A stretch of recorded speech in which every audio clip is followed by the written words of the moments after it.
Hello subscribers, today is February 25th, 2023, and as you can see I'm recording this video from a different computer. Unfortunately my computer died, so I need to get a new computer, but for now we're just gonna have to deal with it. So this week, of course, don't forget to hit the like button as usual, subscribe to this video, share this video, make comment if you like. Thank you for your support. Especially don't forget to hit the like button. This week we will look at S&P 500 stocks as they break down from a triangle formation. I'll explain what that is. I think the next few months will prove pivotal to the fate of the stock market, possibly the world. The next, March through May 2023 period, I think we need to be outlook remains positive, but extreme caution is warranted in multiple directions, in the sense of the stock market, but also in the sense of the world affairs. Gold loses its appeal as dollar pops higher. Will the Federal Reserve blink? Why would they blink?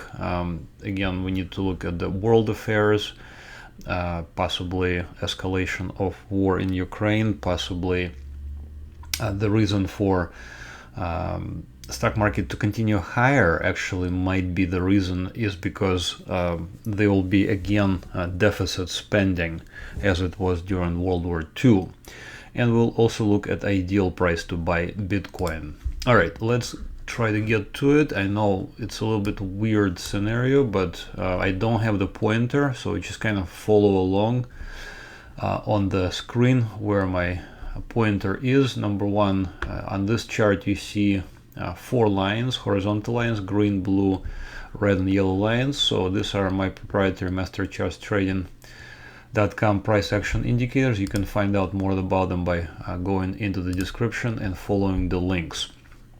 On this chart additionally we have what's called a ghost feed. So I'm clicking over it right now. It's got the spots here. So I put it in this ghost feed. I started it right there on 10th of February. Ghost feed just means that we are trying to predict what the price action will be like. So this is what I predicted on the 10th of February, what the price action will look like. Right this instant it's 24th of February. Well, it's already 25th, but I'm recording this late. But so far this is what I have predicted for the price action to be like. This is what's actually happening. You can see that pretty much we've been following this prediction. We're approaching this red support resistance line. Now, red support resistance line in a normal bullish uptrend, in other words, a stock market that's going higher, would just mean caution.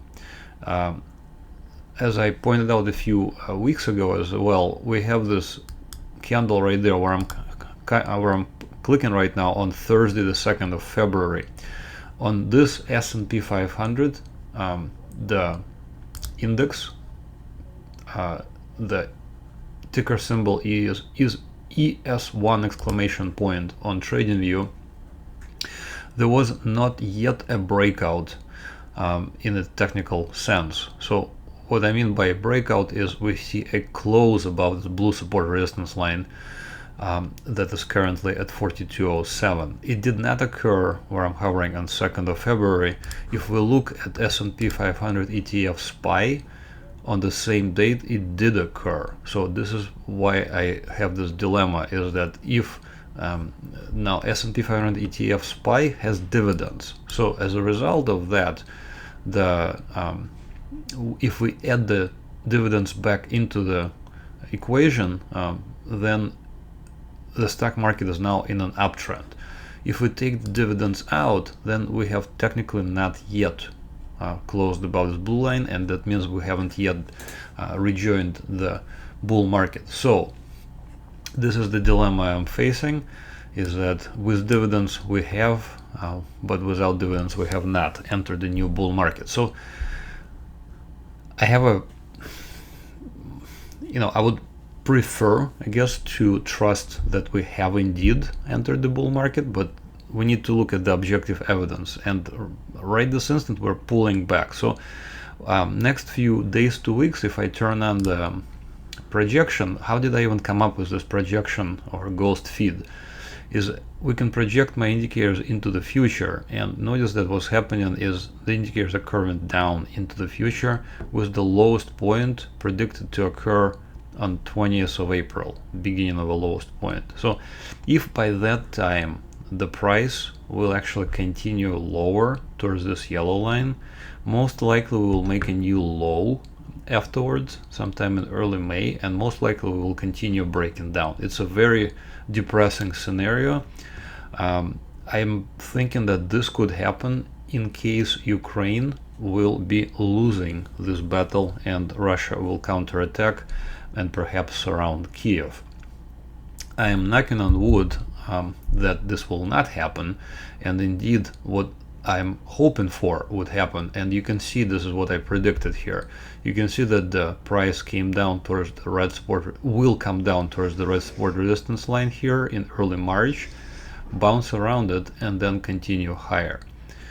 Then we'll see at least an initial breakout around early April, potentially more back and forth, and finally a rally into May.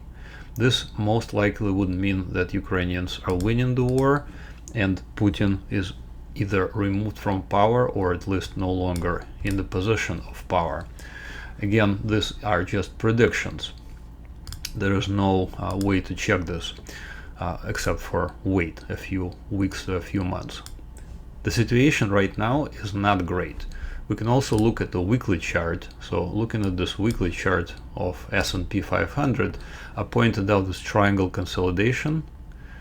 So I pointed this out on the week of 6th of February, on Friday of that week. Notice this week from 30th of March, where I'm hovering, is entirely engulfing the next week. So the week from 6th of February is entirely within the previous week, the range of this price. You see what I'm trying to tell you? So those 2 weeks, this is what's called inside week. The next week of the Monday, February 13th, you can see that we actually closed below the previous week's low. And notice that this is the first time this happened since the week of December 27th. Okay, we closed below the previous week's close, but then we kept moving higher and we haven't done it until then. And notice that this was a breakdown of this triangle, but with a breakdown to the downside. I was certainly hoping that we'll break out and continue higher.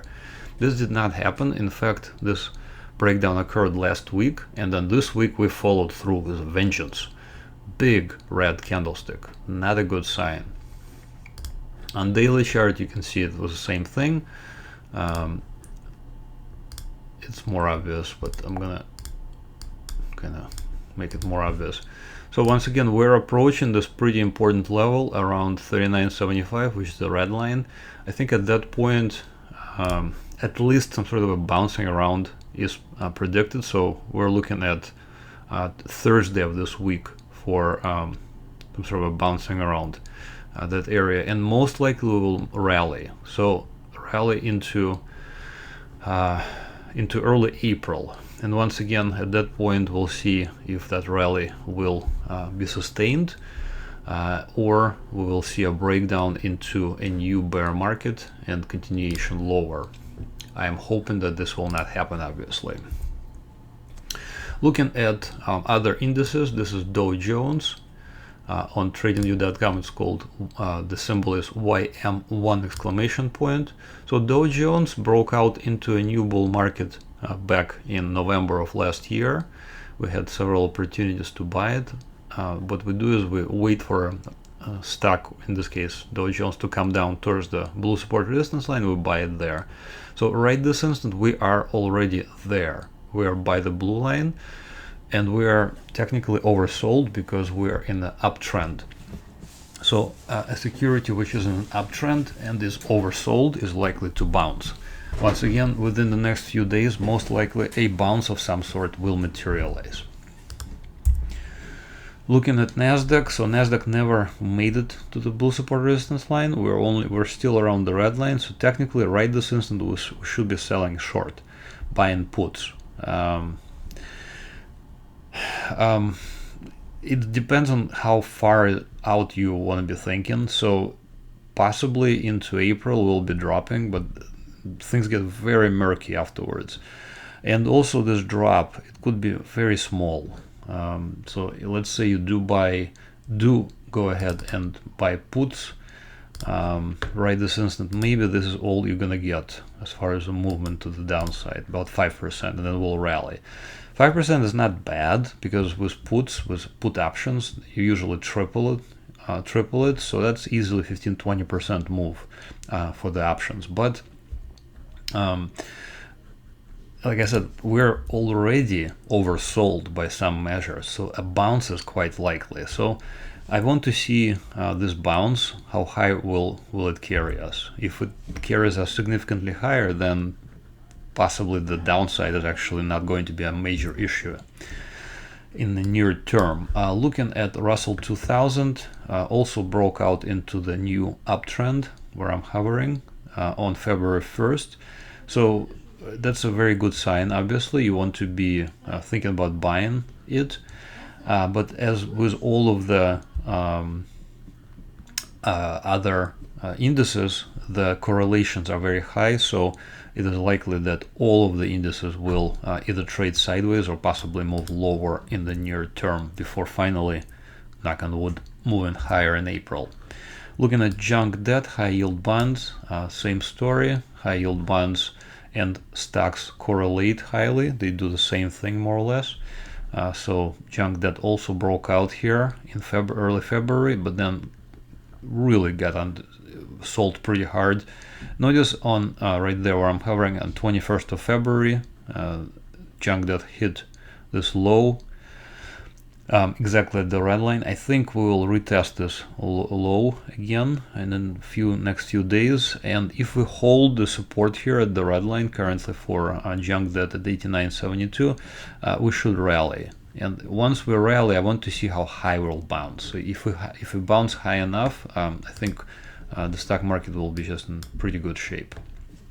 If not, then we'll reevaluate. Okay, looking at the dollar index, I think the problem worldwide with stocks is with the dollar. Dollar is getting stronger. It is sending shockwaves throughout various asset classes. I predicted the dollar to bounce. This is the prediction that began on Monday the 30th of January, and has been following that prediction pretty much to the T. Notice the red line projected to top out here on April 11th, April 10-11. So we need to. I wrote here: will Federal Reserve blink? So number one, will they stop raising interest rates? Additional explanation for Federal Reserve to quote-unquote blink is for another bout of deficit spending, similar to World War II, where United States began producing armaments in earnest, and eventually stock market rallied. However, it's difficult to say why this topping out of the dollar index will happen. All I can say is so far I've been pretty much dead on, and I think the topping out level is not that far off. We're only like 1.3% away from where the dollar is predicted to top out. So we're very close to it already. So next few weeks, let's watch it very closely. Will dollar top out? If it does top out, then gold will rally, and other precious metals. So let's look quickly at gold. So gold also have this prediction here. I'll turn it off for now. Gold broke out into new uptrend right there where I'm hovering on January 13th of this year. It just means that we need to start thinking about buying. Okay, so far you know, it broke out and now it's pulling back. So it's a deep pullback for sure, once again, because of the way the dollar is behaving. If we project indicators into the future, you can see that they're dropping into as early as April 11th. So once again, all of things are going to happen sometime around April. We need to be very you know, careful about what's happening. Now notice the indicators are curving down, so the bearish levels, so levels where we'll declare that this breakout for gold into a new uptrend is no longer valid, are rapidly approaching. But if gold manages to hold out for throughout March and not collapse here into early April, then I think we will rally. So next few weeks, important to watch pretty much all the news. I'm not sure exactly, I mean, I don't want to spread panic, but I would be on the, I don't know, I would be ready to evacuate if truly a nuclear war breaks out. So you can see how crazy things have gotten in the past few weeks and actually last year, throughout the last year. And finally, Bitcoin. So Bitcoin also broke out into a new uptrend right here where I'm hovering on 15th of February of this year, 2023. We can look at the projection of the indicators. Notice the blue line, which is currently at around 21,600. This is where I would be thinking about buying. So price actually is coming down there already, and I would consider buying it pretty soon. Okay, so head over to MasterChartsTrading.com, click on sign up one of the products. So if I have the trading indicators, the newsletters, and the trading indicators together with newsletters as a package, I think it's the best deal. Sign up for that when you get a chance. So indicators are these lines on the chart. Once again, you can trade pretty much anything under the sun, and also you can make decisions, informed decisions about buying or selling. If you have any questions, please let me know. Don't forget to hit the like button, subscribe to this channel, share this video. These actions are what keeps this channel going. Thank you for watching. Have another great trading week. Bye bye.